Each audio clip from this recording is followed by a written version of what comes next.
Hello. Today's story is not just about a missing person. It is a case where official reports and protocols cannot explain the evidence found, when the facts point to something so strange and disturbing that it is easier for the authorities to hide them under the pretext of geological instability than to admit their own powerlessness. This is the story of what happened in May 2007 in Lassen Volcanic National Park. It is the story of 26-year-old Janet Allison and the hole where her phone was found, a hole whose walls were covered with deep claw marks. It is a story that will make you look differently at the wilderness and what may lurk in its most remote corners. Lassen Volcanic National Park in Northern California is a place of primeval, almost alien beauty.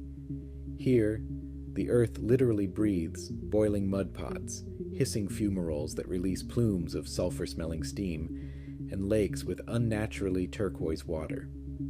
This is not the friendly forest you see in brochures. This is an active volcanic area, a place where the forces of nature can be felt on your skin. It was here that Janet Allison arrived. On Friday, May 11th, 2007, Janet was 26 years old.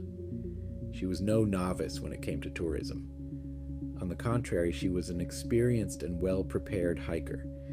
She worked as a graphic designer in Sacramento, and these solo trips into nature were a way for her to recharge her batteries away from the hustle and bustle of the city. She was methodical and cautious. Before setting off, she duly registered at the Park Visitor Center. Her route was clearly mapped out. Start from the south parking lot. Follow the trail to an area known as Terminal Geyser. Spend the night there and return on Sunday afternoon. She left her dark blue sedan in the parking lot, slung her backpack over her shoulders, and headed deep into the park. No one saw her alive again. When Janet didn't show up for work on Monday morning, her boss became concerned. He knew about her weekend plans. After several unsuccessful attempts to reach her, he contacted her family. Janet's parents immediately called the National Park Service. An initial check confirmed their worst fears. Her car was still in the same parking lot, untouched and locked.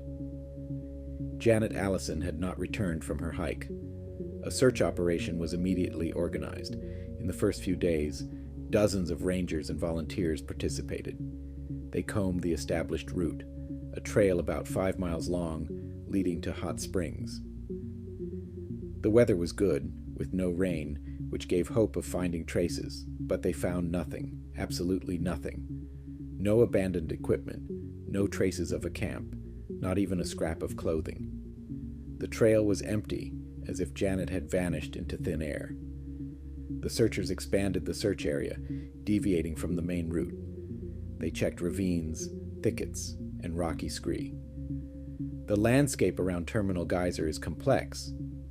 The ground is unstable, with hot steam vents and patches of thin, crusted mud that could conceal boiling sludge. It's a dangerous place, and the initial theory was obvious. An accident. Perhaps Janet had strayed from the trail, fallen into a fumarole, or fallen into one of the numerous ravines hidden by thick bushes. But the days passed, and there were still no signs of tragedy. On the 7th day of the search, when hope was almost gone, there was a breakthrough. One of the rangers, making his way through the overgrown slope of a ravine about half a mile from the main trail, suddenly felt the ground give way beneath him.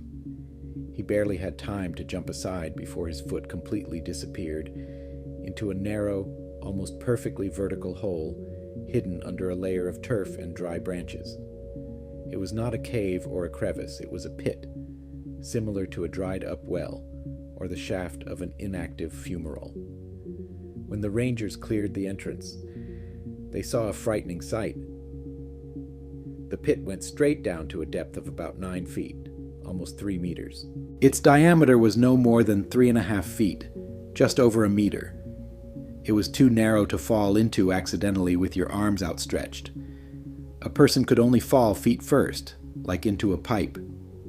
Shining their flashlights into the bottom, the searchers at first saw nothing but wet volcanic clay. No body, no backpack. It was then that one of the junior technical support staff suggested what at first seemed like a desperate measure. He knew Janet was an avid gadget user, so he told her the phone might still be on. They used a portable Bluetooth signal scanner. At the time, this was not standard practice, but with no other leads, they were willing to try anything. The scanner worked. Within minutes, it picked up a faint but steady signal. The name of the device on the scanner's screen was Janet's phone.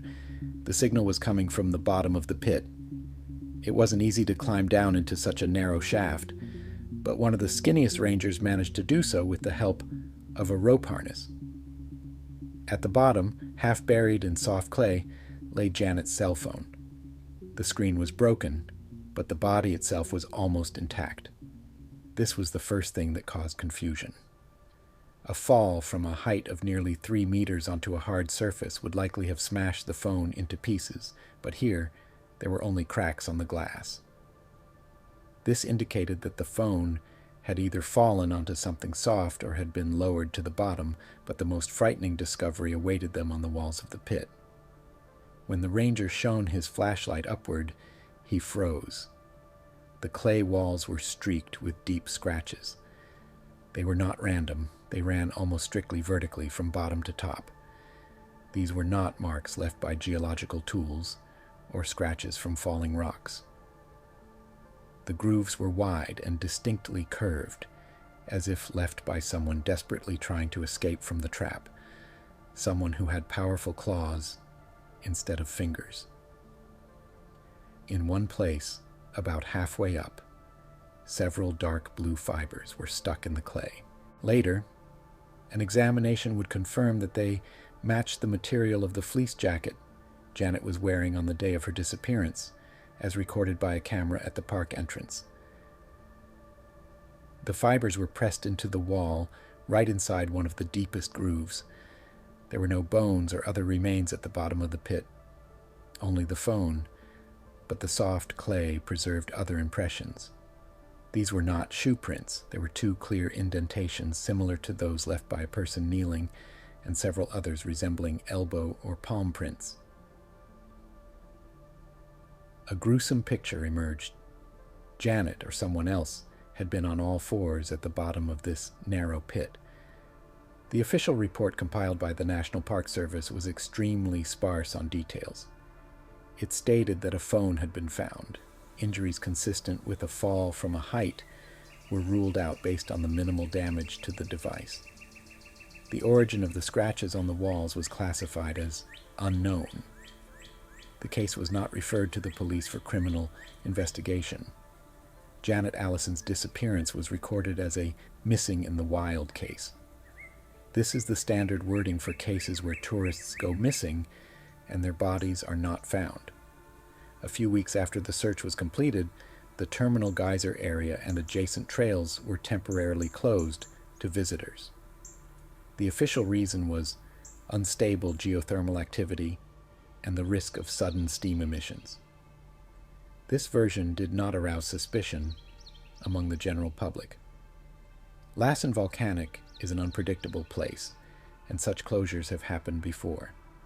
But to the few who knew about the discovery in the pit, this wording sounded like a clumsy attempt to hide something they had no explanation for. If Janet fell into the pit, why wasn't her body at the bottom? If she managed to get out, why did she leave her phone behind? And where did she go without leaving any traces? And the main question that haunted those who saw the photos from the bottom of the pit: what or who left these monstrous scratches on the walls? Were they traces of Janet's desperate attempts to get out? But human nails are not capable of leaving such deep grooves in dense clay. Then whose claws were they? Was she alone in this pit? The official documents were silent, but the story did not end there, because there was other evidence. Stories from people who, at various times, had encountered something in these places that did not fit into the usual picture of the world. stories that had previously been considered local folklore or the fabrications of impressionable tourists. But after the Janet Ellison case, they took on a whole new, sinister meaning. The official closure of the Janet Allison case did not mean that it was forgotten. Within the National Park Service, among rangers with years of experience, the story became an unspoken warning, but to understand the whole picture, one had to dig deeper into the archives and unofficial reports that recorded oddities that had never been made public, and that is where details began to emerge that formed a single, disturbing pattern. The first such fragment dates back to 1998, almost 10 years before Janet's disappearance. A geologist from the U.S. Geological Survey was conducting a routine study of the gas composition in fumaroles in a little visited part of the park, not far from the Terminal Geyser area. In his field journal, which was later attached to his report, he made a brief but curious note. During the night, while in his tent, he heard a strange sound several times coming from one of the large steam vents nearby. He described it not as a geological rumbling or hissing, but as a biological sound, a low, guttural gurgling interspersed with clicks, similar to the sounds made by some insects, but amplified many times over. The sound was intermittent and, according to him, caused an irrational feeling of anxiety. There was no mention of this in the official report. He mentioned it in conversation with the park's chief ranger. Still, the latter dismissed it, suggesting that it was a bear or some other large animal whose roar had been distorted as it passed through geological cavities. The geologist did not argue, but in a private correspondence with a colleague later wrote, "It didn't sound like any animal I know. There was something alien, inorganic, rhythmic about it." The second incident occurred in the fall of 2003. It was reported by a retired ranger who agreed to speak on condition of anonymity. While on patrol, he stumbled upon the remains of a black-tailed deer. The way the animal had been killed immediately alarmed him. It was not the typical work of a cougar or a bear. The carcass was not torn apart. It had several deep, almost surgically precise puncture wounds in the neck and sternum. Even stranger, several long bones, including the femur, were broken but not shattered. The fractures ran from the inside out, as if the bones had burst under the force of tremendous pressure applied from inside the rib cage. The ranger noticed several tracks in the damp soil around the carcass. They did not resemble those of a bear or a wolf. The tracks were three-toed, with very long and deep claw marks in front of each toe. The ranger photographed them with his camera, but when he showed the pictures to his superiors, he was advised to forget about it. The official version was that the deer was sick, fell off a ledge, and was partially eaten by coyotes. The photos of the tracks disappeared from the report. These isolated incidents, a strange sound coming from underground, an unusually killed animal, unexplained tracks, remained nothing more than rumors among those in the know. But after 2007 and the discovery in the pit, they began to look like pieces of a puzzle. The pit where Janet's phone was found was no longer just a geological formation. It was becoming part of something bigger. A theory emerged that no one dared to voice aloud. The complex system of geothermal tunnels and caves beneath Lassen Park was not just a channel for steam to escape. It could be a home, a habitat for a creature perfectly adapted to life in darkness and high temperatures. A creature that only comes to the surface occasionally to hunt. The pit wasn't a trap that Janet fell into. It was an exit, a door to his world that she accidentally stumbled upon. The scratches on the walls weren't her attempts to get out. They were traces of the creature itself, which may have been returning to its lair and discovered an uninvited guest there. But all this remained speculation until another witness appeared. A man who didn't just hear sounds or see traces. He saw it. This happened 2 years after Janet's disappearance.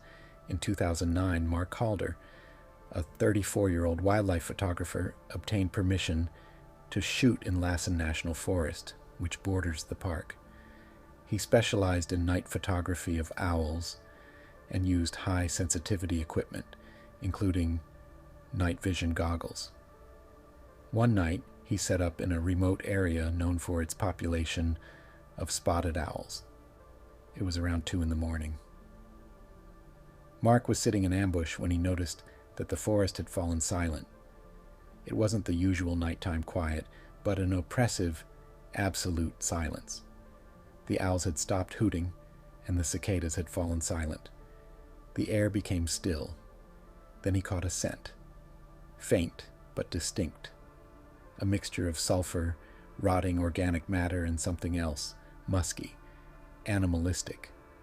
He attributed it to the proximity of a volcanic area. He pointed his night vision device at the clearing in front of him, and then he saw movement. A creature emerged from behind a moss-covered boulder. Later, Mark struggled to find the words to describe it. It moved on 4 limbs, but it was not an animal. Its body was disproportionately elongated and thin. Its skin was pale, almost white, devoid of fur, and appeared translucent and moist in the light of the night vision device. Its head was elongated and narrow, with no visible ears or nose. In their place were only dark slits. But the most terrifying feature was its eyes. Large, round, and completely black. They did not reflect light, but absorbed it, resembling camera lenses. The creature did not move like a mammal. Its gait was jerky and erratic, more like the movements of a giant insect. It stopped at the foot of an old pine tree and began to dig the ground, and then Mark saw its paws. Long, thin fingers ended in thick, curved black claws. It easily tore through the dense earth and roots, sinking its paws into the soil up to its wrists. These were the same claws that could leave grooves in the clay walls of the pit. Mark was frozen with terror. He sat motionless, afraid to breathe. The creature didn't seem to notice him. It dug a shallow hole, pulled something out of it, perhaps a rodent, and began to eat it. At that moment, Mark couldn't take it anymore. He jerked involuntarily, and the branch under his foot cracked. The sound was quiet, but in the dead silence, it sounded like a gunshot. The creature froze. Its head, slowly, unnaturally, smoothly turned toward Mark. Its black eyes stared straight at him, and then it made a sound. The same sound the geologist had described, a low, vibrating gurgle that turned into a series of sharp clicks. It wasn't a threatening roar. It was the sound of curiosity, the sound of a predator that had discovered new, interesting prey. At that moment, his instinct for self-preservation overcame his shock. Mark jumped up and ran. He didn't remember running through the forest, breaking branches, tripping over roots.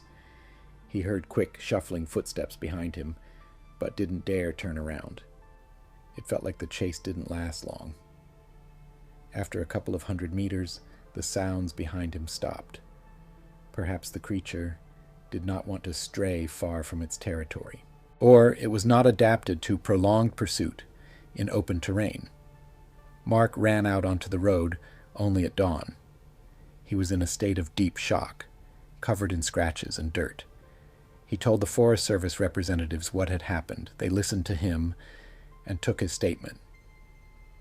One of the officers suggested that in the darkness he might have mistaken the creature for a bear, suffering from mange. This condition causes hair loss and changes in appearance. Mark tried to argue, describing the details. The eyes, the lack of ears, the unnatural movements. But he saw only disbelief and condescension in their eyes. They politely let him know that his story sounded unconvincing and advised him to get some rest. No investigation was launched. His report was labeled probable sighting of a sick animal. Mark Calder's story never became public knowledge. He did not insist, fearing for his reputation, and the possibility of obtaining filming permits in the future. But his story, passed on through third parties, reached those who were interested in the Janet Allison case, and he became the last missing link. Everything fell into place. An underground creature that had adapted to life in a volcanic tunnel system. Its pale skin and huge eyes were classic signs of a cave dweller. Its claws were the perfect tool for digging and probably for hunting.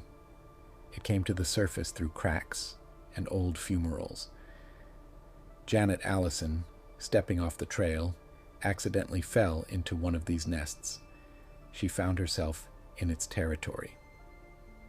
We will never know what happened next at the bottom of that pit. Was she able to get out on her own, only to die from her wounds, or get lost in the forest? Or did the creature return and drag her deep into its tunnel system, leaving no trace of her behind? There are no answers. Faced with evidence they could neither explain nor refute, scratches, fibers, strange prints. Park authorities chose the easiest path. They classified the details, closed the case, and blocked access to the dangerous area under a convenient pretext, because admitting that a predator unknown to science lived in a national park, visited by hundreds of thousands of tourists every year, would have meant provoking mass panic and closing the park forever. It was easier to write it off as an accident. It was easier to pretend that nothing had happened. But the story of Janet Ellison and what Mark Calder saw serves as a reminder that even in a world that has been studied and mapped, there are still blank spots, and sometimes those spots are not thousands of miles away in impenetrable jungles, but right under our feet, in the earth that breathes, keeps its secrets, and sometimes takes those who come too close.